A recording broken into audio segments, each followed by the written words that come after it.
Oklahoma is home to an organization designed to honor the nation's best fiddle players, and a major annual event there is about to draw some national attention. Also, a restoration effort in Chelsea carries a lot of history. These stories coming up on Green Country Perspective.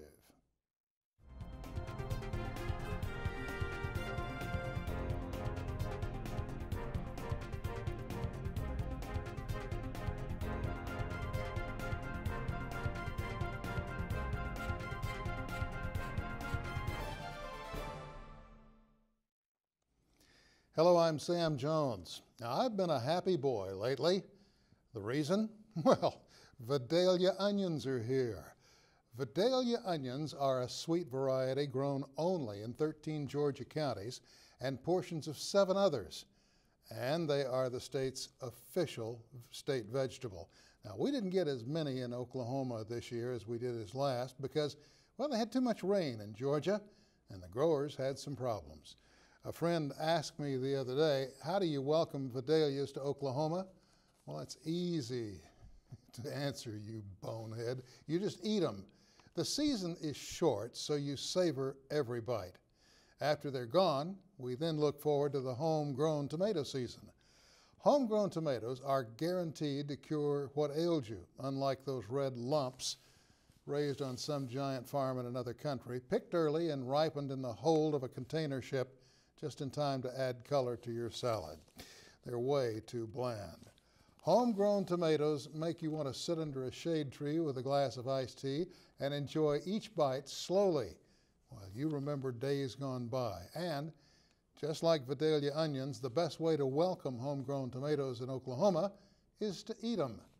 Some folks know the lost art of canning, so they're able to put them on the shelf and enjoy a real taste of summer long after the garden's been plowed under and the winter wind is banging on the door. And then, of course, begins the wait for next year's crop. And speaking of crop, I heard that Oklahoma City is going to see a fresh crop of sorts right away.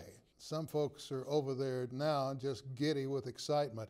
It seems a number of Republican presidential hopefuls are visiting that town for the Southern Republican Leadership Conference. Not really sure why they're coming, since Oklahoma is, after all, a very red state, and they'll just be preaching to the choir. But I'm told that they'll be talking about the big 3: military power, religious liberty, and energy independence. Their support, of course, is a given because the shrinking number of voters here support the Republican agenda, and there won't be any Democrats on hand. They'll be doing their dance in the blue states, just flying right over us. I've been given a lot of thought as to how Oklahoma should welcome the crowd that is coming and what should be done to make them feel welcome. Maybe we could ask them to make a few remarks about guns and immigrants. That should make them feel right at home.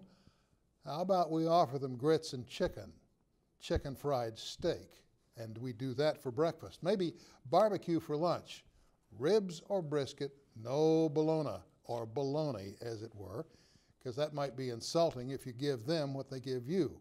Oh, here's an idea.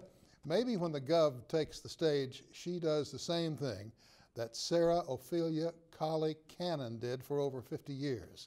First, Sarah would walk out wearing a hat with a price tag on it that always said $1.98. She wore styleless down-home dresses on stage and claimed to be from Grinders Switch, Tennessee. And she always opened her show with a holler, "Howdy, I'm just so proud to be here." And her routine always ended with, "I love you so much it hurts." Now, of course, we knew her as Cousin Minnie Pearl, and folks who really knew her also knew that she was a college grad, an author, and a supporter of women's rights. But the Gov could just use the image and the holler, and that would make the candidates feel right at home, and they could practice their speeches and then head for grits and gravy. Welcome to your home away from home. Wouldn't have to talk about anything like the economy or jobs, vaccination for children, health care, the homeless, the hungry, veterans, bad roads, dangerous bridges, terrorism, or the growing gap between the haves and the have-nots. No, sir. And when they leave, the Gov could give them all Oklahoma baseball caps. Now, if that's not a clear sign of welcome, I don't know what is. Then, of course, the only thing they'd have to change at their next choir preaching event would be their baseball caps, which some would decide to wear stylishly backward in an effort to court the youth vote, in their opinion. Yes, sir, it's going to be interesting to see which of the latest crop, Republican or Democrat, ends up in the Oval Office after this long season of harvesting your vote. Now, either way, there's a better than average chance when the season finally ends and that person is crowned, we'll hear, "I love you so much it hurts." The only thing left to worry about is how we're going to pay for the next presidential museum in Grinder's Switch. I'm Sam Jones, and that is my perspective. An Oklahoman is about to be welcomed into the National Fiddlers Hall of Fame. More on that next on Green Country Perspective.